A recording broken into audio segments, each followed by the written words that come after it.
প্রিয় দিনী ভাই ও বোন, তিনটি পাপ কখনোই করবেন না। এই তিনটি পাপ থেকে নিজেকে সব সময় বিরত রাখবেন, দূরে রাখার জন্য সর্বোচ্চ চেষ্টা করবেন। এই তিনটি পাপ কখনোই করবেন না। আর যাদের এই তিনটি পাপ করেছেন, আল্লাহর কাছে খাঁটি দিলে তওবা করে এই তিনটি পাপ থেকে ফিরে আসুন। কারণ এই তিনটি পাপ এতটাই মারাত্মক, এতটাই ভয়ঙ্কর। এই তিনটি পাপ করলে দ্রুত মারা যাবেন, হায়াত কমে যাবে, রিজিক কমে যাবে, আপনি দ্রুত মারা যাবেন। আর আপনার যে বরাদ্দকৃত আল্লাহ হায়াত দিয়েছেন সেটা থেকেও বরকত কমে যাবে, অল্প সময়ে আপনি মারা যাবেন। রাসূলুল্লাহ সাল্লাল্লাহু আলাইহি ওয়াসাল্লাম বলছেন, উম্মত তোমরা পাপকে ঘৃণা করো, পাপ কাজ থেকে তোমরা দূরে থাকো। কোরআন শরীফ আল্লাহ রাব্বুল আলামিন বলেন, ওয়াযারু যাহিরাল ইসমি ওয়া বাতিনা। ও দুনিয়ার মানুষ, তোমরা গোপন এবং প্রকাশ্য পাপ থেকে তোমরা বেঁচে থাকো। গোপনেও তোমরা পাপ করো না, প্রকাশ্যেও তোমরা পাপ করো না। গোপন প্রকাশ্য পাপ থেকে তোমরা নিজেদেরকে বিরত রাখো। পাপ এটা অত্যন্ত জঘন্য, আল্লাহ অপছন্দ করেন, পাপকে ঘৃণা করেন, নবীজি পাপকে ঘৃণা করেন, ফেরেশতারা পাপকে ঘৃণা করেন। এজন্য আল্লাহ তাআলা বলছেন, তোমরা গোপন এবং প্রকাশ্যে কোনোভাবেই পাপ করো না। প্রকাশ্যে পাপ করতে নিষেধ করেছেন। অনেক মুসলমান আছে প্রকাশ্যে পাপ করে পাপটাকে পাপ মনে করে না। আবার অনেক নারী পুরুষ আছে তারা প্রকাশ্যে পাপ করে না, গোপনে নীরবে তারা পাপ করে। ও আমার মা বোনেরা, ও আমার ভাইয়েরা, শুনুন, আপনি গোপনে পাপ করলেন, আপনার মা বাবা, আপনার আত্মীয় স্বজন, আপনার প্রতিবেশী কেউ জানে না, দুনিয়ার কোনো মানুষ জানলো না। আপনি যে পাপ করতেছেন একমাত্র যিনি দেখতেছেন তিনি হলেন আল্লাহ। আল্লাহকে ফাঁকি দেওয়া যাবে না। দুনিয়ার সবার চোখ ফাঁকি দেওয়া যায়, আল্লাহ তাআলাকে ফাঁকি দেওয়া যাবে না। মহান রব্বুল আলামিন পবিত্র কোরআনুল কারীমের মধ্যে বলেন, ইন্নাল্লাহা আলিমুম বিযাতিস সুদূর। আল্লাহ তাআলা সার্বক্ষণিক সব সময় তিনি বান্দা কি করে সব দেখেন এবং বান্দার অন্তরে কি চলে, কি চিন্তা ভাবনা, সব আল্লাহ তাআলা জানে। আমরা যখন পাপ করি ডানে তাকাই, বামে তাকাই, সামনে পিছনে তাকাই, কোনো মানুষ যেন না দেখে, কিন্তু আমরা একবারের জন্য উপরের দিকে তাকাই না, যে উপরে যে একজন আছেন সেটা আমরা বেমালুম বলে গেছি। আল্লাহ যে আমাদেরকে উপর থেকে দেখতেছেন এটা আমরা মনেই করি না। এজন্য গোপন পাপ করা যাবে না, প্রকাশ্য পাপ করা যাবে না। আল্লাহ তাআলা কোরআন শরীফের আরেক জায়গায় বলেন, ইন তাজতানিবু কাবাইরা মা তুনহাউনা আনহু নুকাফির।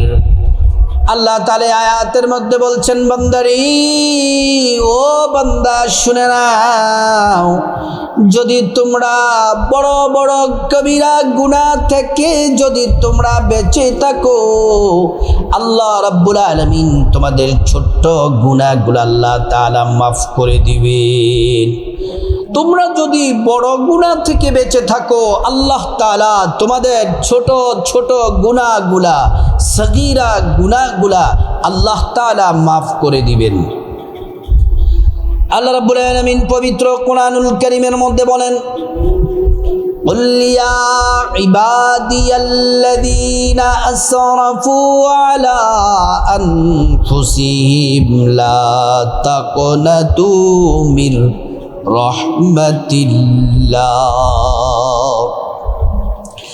আল্লাহ রাব্বুল আলামিন বলেন, হাবিব আপনি বলুন, আমার বান্দাদেরকে আপনি জানিয়ে দিন, আমার বান্দাদেরকে আপনি বলে দেন, আমার বান্দারা যারা নিজের নফসের প্রতি জুলুম করেছে, অর্থাৎ পাপ করেছে, গুনাহ করেছে, বড় বড় গুনাহ করেছে, ছোট ছোট গুনাহ করেছে, জেনে না জেনে, ইচ্ছা অনিচ্ছায়, গোপনে প্রকাশ্যে, রাতে দিনে, জেনা, ব্যভিচার, পরকীয়া, চুরি, ডাকাতি, সুদ, ঘুষ, যত ধরনের পাপ করেছে, পাপের পরিমাণ যত বেশি থাকুক, আল্লাহ তাআলা বলছেন, লা তাকনাতু মির রাহমাতিল্লাহ, আমি আল্লাহর রহমত থেকে তারা যেন নিরাশ না হয়।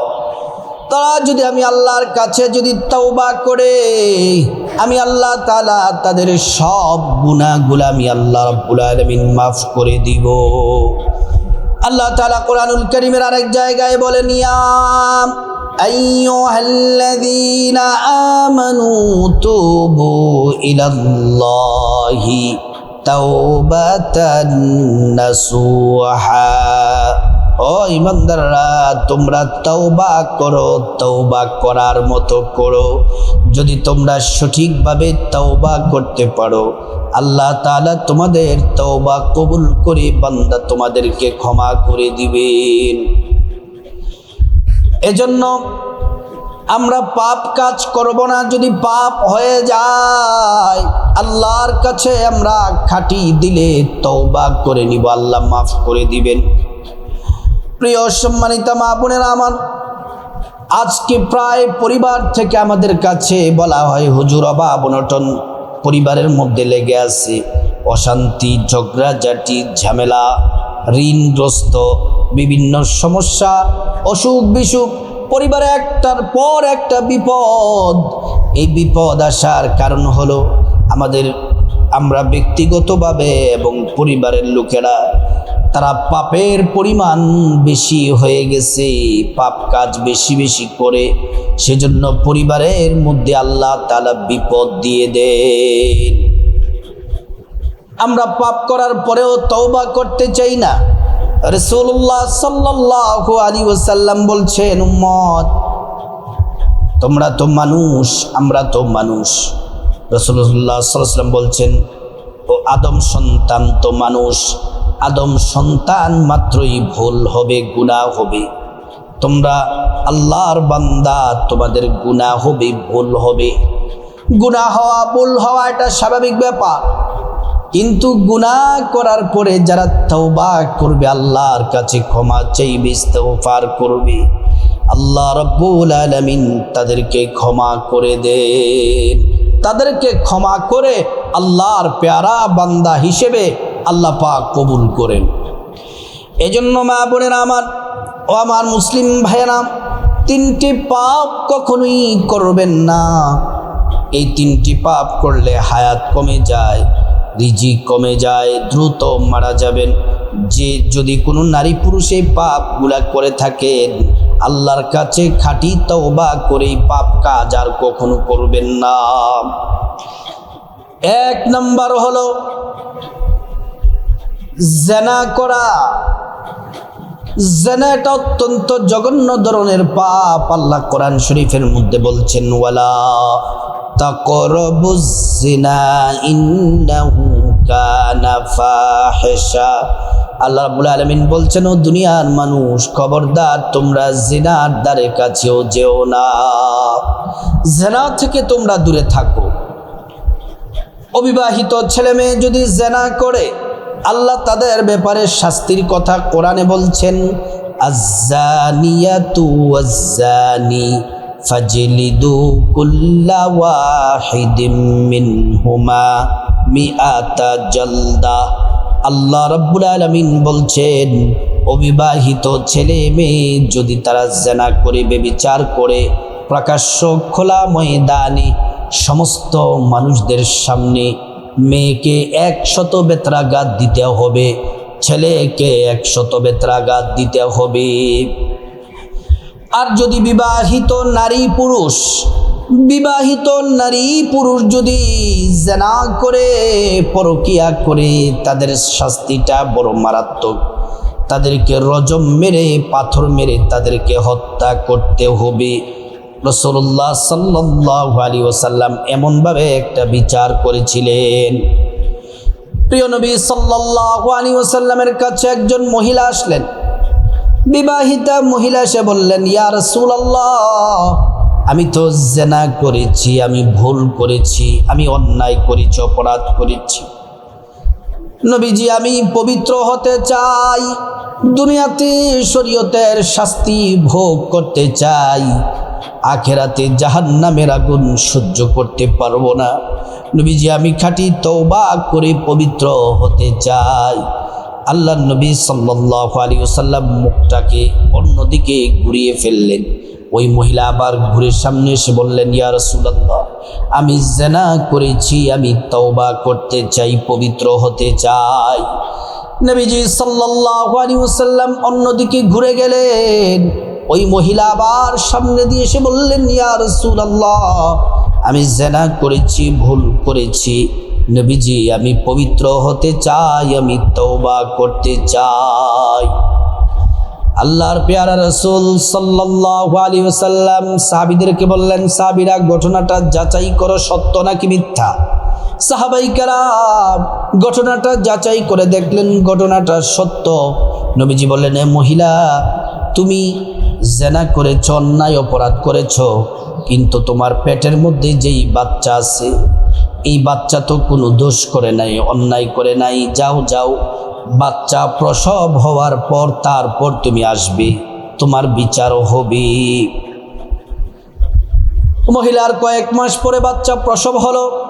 বাচ্চাকে নিয়ে মহিলা আমাদের প্রিয় নবী সাল্লাল্লাহু আলাইহি ওয়াসাল্লামের দরবারে আসলেন। নবীজি বলছেন, ও মহিলা, বাচ্চার একটা হক আছে, দুধের হক। যাও, তুমি বাচ্চাকে দুধ পান করাও। দুধ পান করানো শেষ হলে তারপর তুমি এসো, তারপর তোমার বিচারও হবে। মহিলা বাচ্চাকে দুধ পান করালেন। বাচ্চাকে দুধ পান করানোর পরে বাচ্চা যখন একটু বড় হলো, দুধ পানের সময় শেষ হলো, তখন বাচ্চাকে নিয়ে নবীজির কাছে আসলেন। রাসূলুল্লাহ সাল্লাল্লাহু আলাইহি ওয়াসাল্লাম বলছেন, সাহাবীরা, এই বাচ্চাটাকে একজন কোলে নাও। সাহাবীরা একজনের কোলে বাচ্চাটাকে দিয়ে দিলেন। আর বাকি সাহাবীদেরকে নবীজি নির্দেশ দিলেন, তোমরা পাথর সংগ্রহ করো, একটা গর্ত করো। গর্ত করে পাথর সংগ্রহ করা হলো। মহিলাকে সেই গর্তের মধ্যে বুক পর্যন্ত মাটি চাপা দেওয়া হয়েছে। নবীজি বলছেন, পাথর মারো। ওই মহিলাকে রজম মারা শুরু করলেন, পাথর মারতে শুরু করলেন। পাথর মারতে মারতে শরীরটা ক্ষত বিক্ষত হয়ে গেছে। একজন সাহাবী বড় একটা পাথর নিয়ে মহিলার মাথার মধ্যে মারলেন। মাথাটা চূর্ণ বিচূর্ণ হয়ে মহিলার শরীর থেকে রক্ত একজন সাহাবীর জামার মধ্যে পড়েছে। সাহাবী বলল, ইয়া রাসূলুল্লাহ, নাপাক মহিলার রক্ত আমার শরীরে লেগেছে। আল্লাহ রসুল ধমক দিয়ে বললেন, সাহাবীরে, তুমি কাকে বলছো নাপাক রক্ত? কার শরীরের রক্তকে নাপাক রক্ত বলেছ? শোনো শোনো, এই মহিলার রক্তকে আল্লাহ পবিত্র করে দিয়েছেন। এই মহিলার তওবাকে আল্লাহ কবুল করে নিয়েছেন। এই মহিলা জিনা করেছে, অন্যায় করেছে, ঠিক এমনভাবে তওবা করেছে, আল্লাহ তওবাটা এমনভাবে কবুল করেছেন। বর্তমানে গোটা দুনিয়াতে যত মানুষ আছে, সব মানুষদেরকে যদি এই তওবা ভাগ করে দেওয়া হয়, আল্লাহ তাআলা সকল মানুষদেরকে মাফ করে দিবেন, ক্ষমা করে দিবেন। এজন্য যারা জিনা করেছেন আল্লাহর কাছে ক্ষমা চান, আল্লাহ ক্ষমা করে দিবেন। আর যারা জিনা করেন নাই, আলহামদুলিল্লাহ, আল্লাহর শুকরিয়া, কিন্তু ভবিষ্যতে জিনার দ্বারে কাছেও যাবেন না। আজকাল অবৈধ বয়ফ্রেন্ড গার্লফ্রেন্ড নাম করে অহরহ মেয়েদের সতীত্বকে নষ্ট করে নিচ্ছে। ও বোন, আপনার সতীত্বটা এটা আপনার স্বামীর জন্য আমানত। এই সতীত্বটা আপনার জীবনের সবচেয়ে মূল্যবান সম্পদ। খবরদার, বয়ফ্রেন্ডের কাছে, অবৈধ বয়ফ্রেন্ডের কাছে আপনি আপনার সতীত্বকে বিলিয়ে দিবেন না। বিবাহের পরে প্রেম ভালোবাসা করবেন, বিবাহের পরে স্বামীর সাথে ভালোবাসা করবেন। প্রিয় মা বোনেরা আমার, 2 নাম্বার যে পাপ করলে হায়াত কমে যায়, রিজিক কমে যায়, দ্রুত মারা যাবেন। 2 নাম্বার পাপ হলো যারা মিথ্যা কথা বলে, হাঁটতে হাঁটতে মিথ্যা কথা বলে, চলতে চলতে মিথ্যা কথা বলে, ব্যবসায় মিথ্যা কথা বলে, কলিকের সাথে মিথ্যা কথা বলে, মালিকের সাথে মিথ্যা কথা বলে, কর্মচারীর সাথে মিথ্যা কথা বলে, পরিবারের সাথে মিথ্যা কথা বলে, নিজের বংশের মানুষের সাথে মিথ্যা কথা বলে। আল্লাহ তাআলা তাদের হায়াত কমিয়ে দেন আর তারা দ্রুত মারা যাবেন, রিজিক কমে যায়। আল্লাহ রাব্বুল আলামিন পবিত্র কোরআনুল কারীমের মধ্যে বলেন, লানাতুল্লাহি আলাল কাযিবিন, যারা মিথ্যাবাদী তাদের উপর আল্লাহর লানত। যারা মিথ্যা কথা বলবে তাদের জিহ্বাটা টান দিয়ে বের করে জিহ্বাটা কেটে ফেলা হবে। হাসরের ময়দানে মিথ্যাবাদীদেরকে আল্লাহ তাআলা কঠিন শাস্তি দিবেন। আল কিযবু উম্মুয যুনুব, মিথ্যা হচ্ছে সকল পাপের মূল। দুনিয়াতে যত পাপ আছে, অন্যায় অপরাধ আছে, সব থেকে বড় পাপ হলো, মূল পাপ হলো মিথ্যা কথা বলা। as-sidqu yunji wal kidhbu yuhlik, সত্য মুক্তি দেয় আর মিথ্যা ধ্বংস করে। সত্য মুক্তি দেয় আর মিথ্যা ধ্বংস করে। আজকাল মানুষ হাসতে হাসতে মিথ্যা কথা বলে, ফোনে মিথ্যা কথা বলে। ও মা বোনেরা, মিথ্যা কথা বলা কবিরা গুনাহ, বড় গুনাহ, বড় গুনাহ। যারা এতদিন পর্যন্ত মিথ্যা কথা বলেছেন, আল্লাহর কাছে খাঁটি তওবা করেন, আল্লাহ তাআলা আপনার অতীত জীবনের গুনাহ মাফ করে দিবেন। কিন্তু আজ থেকে ওয়াদা করেন, জীবনে কখনো মিথ্যা কথা বলবো না। আমাদের প্রিয় নবী সাল্লাল্লাহু আলাইহি ওয়াসাল্লাম, আমাদের প্রিয় নবী সাল্লাল্লাহু আলাইহি ওয়াসাল্লাম, তিনি 63 বছর জিন্দেগিতে তিনি কখনোই একটা মিথ্যা কথাও তিনি বলেন নাই। যিনি আমাদের রসূল, ওই রসূল কখনোই মিথ্যা কথা বলতেন না। 2 নাম্বার পাপটি হলো মিথ্যা কথা বলা। মিথ্যা কথা বললে হায়াত কমে যায়, মিথ্যা কথা বললে রিজিক কমে যায়, মিথ্যা কথা বললে দ্রুত মারা যাবেন। বিপদ মুসিবত আপনার জীবনে আসতেই থাকবে। 3 নাম্বার পাপ হলো যাদের ঘরের মধ্যে মা বাবা আছে, মা বাবার সাথে যারা খারাপ আচরণ করে, বেয়াদবি করে, উগ্র ভাষায় কথা বলে, বদমেজাজি করে, এই পাপ আল্লাহ তাআলা সহ্য করেন না। মা বাবা যদি কোনো সন্তানের জন্য উফ শব্দটি করে, সন্তান বরবাদ হয়ে যাবে। আল্লাহ তাআলা কোরআনুল কারীমের মধ্যে আল্লাহ রাব্বুল আলামিন বলছেন, ওয়া ক্বাদা রাব্বুকা আল্লা তা'বুদু ইল্লা ইয়্যাহু ওয়া বিল ওয়ালিদাইনি ইহসানা। আল্লাহ রাব্বুল আলামিন পবিত্র কোরআনুল কারীমের মধ্যে নির্দেশনা দিচ্ছেন, ও দুনিয়ার মানুষ, তোমরা 2টি কাজ করো। 1 নাম্বার হলো তোমরা তোমাদের রবের, তোমাদের মালিকের, তোমাদের রবের ইবাদত করো। 2 নাম্বার কাজ হলো তোমরা তোমাদের মা বাবার খেদমত করো, মা বাবার সাথে ভালো আচরণ করো, মা বাবার সেবা করো, মা বাবার সাথে উত্তম আচরণ করো। ইম্মা ইয়াবলুগান্না ইনদাকাল কিবারা আহাদুহুমা আও কিলাহুমা ফালা তাকুল লাহুমা উফফিন ওয়ালা তানহারহুমা ওয়া কুল লাহুমা কওলান কারীমা واخفض لهما جناح الذل من الرحمة وقل رب ارحمهما كما ربياني صغيرا। আল্লাহ পাক বলেন, তোমাদের ঘরে যদি তোমাদের মা বাবা থাকে, বৃদ্ধ অবস্থায় যদি তারা পৌঁছে যায়, বার্ধক্যে যদি পৌঁছে যায়, তোমাদের মাকে যদি তোমরা পেয়ে যাও অথবা তোমাদের বাবাকে যদি পেয়ে যাও, অথবা মা বাবা উভয়জনকে যদি পেয়ে যাও, তাদের সাথে তোমরা উত্তম আচরণ করো, সুন্দর কথা বলো, আর তাদের সেবা যত্ন করো, খেদমত করো। আর যাদের মা বাবা দুনিয়া থেকে বিদায় নিয়ে চলে গেছে, তাদের জন্য দোয়া করো, রব্বিরহামহুমা কামা রাব্বায়ানি সগীরা।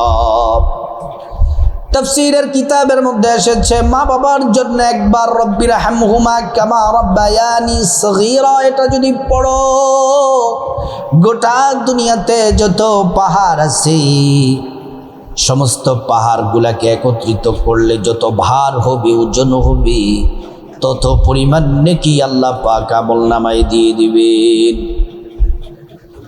এজন্য মা বাবা যদি দুনিয়ায় বেঁচে থাকে, মা বাবার সেবা যত্ন করতে হবে। রিদর রব্বি ফি রিদল ওয়ালিদাইন, সাকতুর রব্বি ফি সাকতিল ওয়ালিদাইন। পিতামাতার সন্তুষ্টিতে আল্লাহর সন্তুষ্টি, পিতা মাতার অসন্তুষ্টিতে আমার আল্লাহ অসন্তুষ্টি। যদি পিতা মাতার খেদমত করেন জান্নাত পেয়ে যাবেন, পিতা মাতার যদি অবাধ্য হন, খারাপ আচরণ করেন, কষ্ট দেন, তাহলে জাহান্নাম যাবেন। রাসূলুল্লাহ সাল্লাল্লাহু আলাইহি ওয়াসাল্লাম বলছেন, উম্মত তোমরা তোমাদের মায়ের চেহারা, মা বাবার চেহারার দিকে যদি নেক নজরে তাকাও, আমল নামার মধ্যে হজের নেকি দিয়ে দেওয়া হয়। এজন্য মা বাবার সেবা করতে হবে, খেদমত করতে হবে, তাহলে দুনিয়াতেও আপনি সফল হবেন, আখিরাতেও সফল হবেন। এজন্য যারা মা বাবার সাথে খারাপ আচরণ করে, বেয়াদবি করে, তাদের হায়াত কমে যায়, রিজিক কমে যায়, দ্রুত মারা যায়। ও প্রিয় দিনী মা ও বোনেরা, আমার মুসলিম ভাইয়েরা, তিনটি পাপ কাজ কখনোই করা যাবে না। তিনটি পাপ কাজ করলে হায়াত কমে, রিজিক কমে, দ্রুত মারা যাবেন। আল্লাহ রাব্বুল আলামিন আমাদের সবাইকে এই তিনটি পাপ থেকে বেঁচে থাকার আল্লাহ পাক তৌফিক দান করুন।